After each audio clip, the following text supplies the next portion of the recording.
तृतीयपंथी के लिए आरक्षण का आदेश नहीं दिया जा सकता है।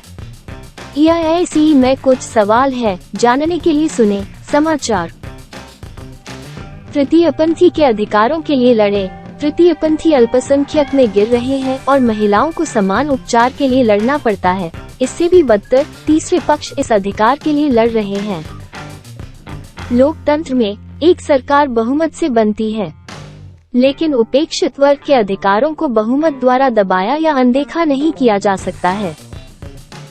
यह इस मानदंड पर है कि लोकतंत्र की क्षमता और नैतिकता की जांच की जाती है।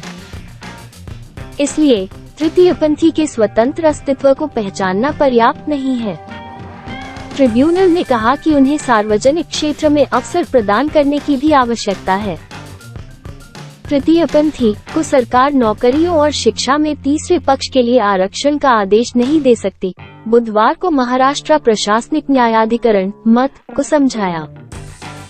साथ ही इन तृतीयपंथी समुदायों के स्वतंत्र अस्तित्व को मान्यता देना पर्याप्त नहीं है, बल्कि यह भी रेखांकित किया गया है कि सरकार को उन्हें मुख्यधारा में लाने के लिए उपाय करने की आवश्यकता है। यह निर्णय 3 तृतीयपंथी द्वारा किए गए आवेदन पर सेवानिवृत्त न्यायाधीश हिरण भुटकर और सदस्य मैदान की पीठ द्वारा किया गया था, जिन्होंने पुलिस कांस्टेबल पद के लिए आवेदन किया था।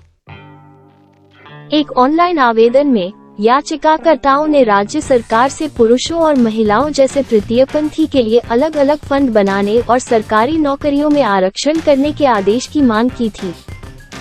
उसके शीर्ष पर सरकार आवेदकों को आरक्षण करने की अनुमति नहीं दे सकती है, हालांकि उन्हें कुछ रियायतें दी जा सकती हैं, ट्रिब्यूनल ने समझाया।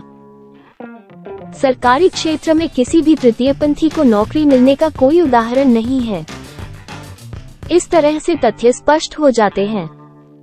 वास्तव में समाज में तृतीयपंथी के अस्तित्व की मात्र मान्यता और स्वीकार्यता पर्याप्त नहीं है। ट्रिब्यूनल ने अपने आदेश में ये भी कहा कि यदि सार्वजनिक और सार्वजनिक क्षेत्रों में उन्हें नौकरी के अवसर प्रदान किए जाते हैं, तो वे सचमुच समुदाय को मुख्यधारा में लाएंगे। तीसरे पक्ष भी हैं और वे इस देश के नागरिक भी हैं जो मुख्यधारा में शामिल होने की प्रतीक्षा कर रहे हैं। अदालत ने ये भी कहा कि राजनीतिक, सामाजिक क्षेत्रों में तीसरे पक्ष की भागीदारी के ऐतिहासिक, पौराणिक और सांस्कृतिक उदाहरण हैं।